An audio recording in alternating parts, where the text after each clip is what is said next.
Professor Sushant, आप बहुत देर से बड़े खुश हो, थम्स अप कर रहे हो, अब बताइए जरा। मुकेम्बो अब खुश होने के अलावा कर भी क्या सकता है, मुकेम्बो खुश हुआ। अब मुकेम्बो बदल गया, अब मुकेम्बो आप हो गए। अरे यार एक कप चाय है करता है पर ढोंग का भी ढोंग नहीं होता। सवाल पूछे ना, सवाल पूछे। नीतीश पे थोड़ा बताओ प्रोफेसर साहब, क्या मानते हो? नहीं, नीतीश कुमार जी की जो स्थिति है बेसिकली, सब लोग आगे फोर्थ ऊपर वाले भी आगे। हाँ, परवेश जी थोड़ा डाउन चल रहा। नीतीश कुमार जी की स्थिति और चंद्रबाबू नायडू की, स्पेसिफिकली मैं नीतीश कुमार जी की बात करूंगा पहले।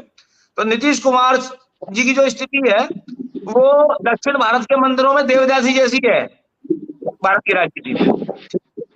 अच्छा, अब कभी बड़े थोड़े से कसीदे बड़े पढ़ रहे थे, त्यागी जी मेरे सामने कसीदे पढ़ देते हैं राष्ट्रीय लोकदल के।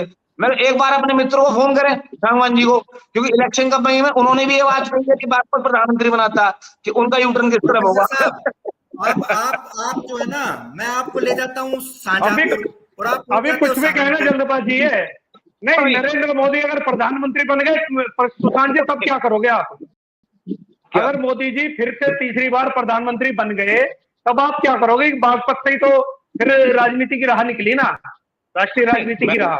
जब आप मंत्री तो मोदी जी बनेंगे, ये मोदी जी बनेंगे, बात आपकी प्रश्न ही नहीं है।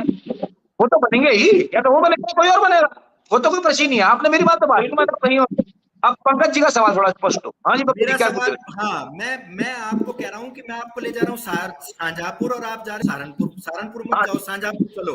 मुझे ऐसा जाना था, जापान पहुंच गए चीन। हाँ, इसलिए जो है नीतीश बाबू पे मैं उसको स्पष्ट करता हूँ। मैंने वो इतने हार्ड शब्द में उसको डिफाइन किया, देवदासी की प्रथा से लेके नीतीश जी कहाँ जाएंगे। अब मुझसे अच्छा राधा रमण जी बता चुके हैं कि उनकी उम्र इतनी हो चुकी है कि अब वही 42 स्थिति आ गई जब किसी राजनेता के पैर कबर में अटक जाए। भारत की राजनीति में, स्पेसिफिक भारत की राजनीति में, कि उतरे बुढ़े लोग शायद बाहर भी इतनी राजनीति नहीं करते हैं। भारत की राजनीति में जब किसी नेता के पैर कबर में अटक जाए तो आगे कुछ कहने की जरूरत नहीं। तो कहां से वहां बैठा सकते हैं आप लोगों ने इतना अच्छा ऑलरेडी डिस्क्राइब कर दिया उस चीज को। Deputy prime minister prime minister मिल गया तब कहा जाएंगे। तो बात वही है ना। अरे मैं 2 कदम और आगे बढ़ गया, रफ्तार बहुत तेज चलती है मेरे दिमाग की, आप जानते जेट की रफ्तार है। मैं फिर वहां आ गया, बागपत में आ गया। मुझे आना ही था कि जब कुमार जी के तो ले लिए तो एक बार आरएलटी का विश्लेषण ले लें कि वो क्या कह रहे हैं कि वो भी प्रधानमंत्री पद की दावेदारी बहुत ठोक रहे थे। ऐसा ना वो भी एनडीए छोड़ के जो हमको प्रधानमंत्री बना देंगे। ठीक है, देखिए रिलायबिलिटी अब किसी की नहीं है। इतना अच्छा मौसम चल रहा था, बहुत चल रहा था हमारे चैनल पे। रिलायबिलिटी अब किसी की नहीं है, अब सब प्रधानमंत्री पद के दावेदार हैं। मैंने थोड़ा और जोड़े शेखर का तो खैर नहीं है वो, लेकिन हाँ बागपत आरएलडी तक मैं आ गया हूँ कि वहां अब सब प्रधानमंत्री के दावेदार हैं। अब कोई प्रधानमंत्री बन सकता है भारत का। राजनीति चंद्रशेखर की राजनीति को क्या देखते हो आप? उसका भविष्य क्या है? सारा भविष्य चंद्रशेखर की राजनीति का भविष्य क्या उनके दलितों का क्या डिफाइन कर चुके उस चीज को कि भाई जब एक पुरानी इमारत को जंग लग चुकी है, जंग लग चुकी है, एक पुरानी इमारत को जंग लग चुकी है, दीमक लग चुकी है, इलेक्शन वो लड़ नहीं रही है। आज बसपा का एक मामूली मजदूर, आप मेरी बात मत मानिए, आप किसी मामूली दलित मजदूर को सड़क पर रोक लीजिए, उससे पूछ लीजिए, पूरी बहुत जानकारी रखता हूँ राजनीति की, वो आपको बता देगा कि बीएसपी का क्या एग्जिस्टेंस रह गया। और चंद्रशेखर के रिजल्ट सामने इस चीज को। बहन जी ने इलेक्शन पिछले 2 इलेक्शनों से, पिछले 3 चुनावों से बहन जी कोई चुनाव नहीं लड़ रहे हैं। अभी सपा के जो स्टेट ऑफिशियल उन्होंने भी बात कही, हमारा गठबंधन क्या कर धोखा किया है।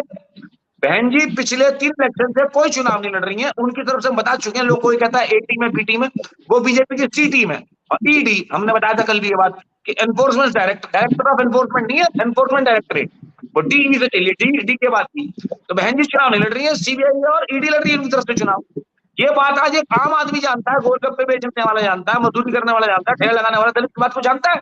जब बहन जी इतनी असक्त हो चुकी है, उनके अंदर कोई शक्ति नहीं बची है और वो सरकार का घुटने तो हमारा प्रतिनिधित्व नहीं कर पाएंगे। देखिए जाटा वर्ग की राजनीति आत्मसम्मान की राजनीति है।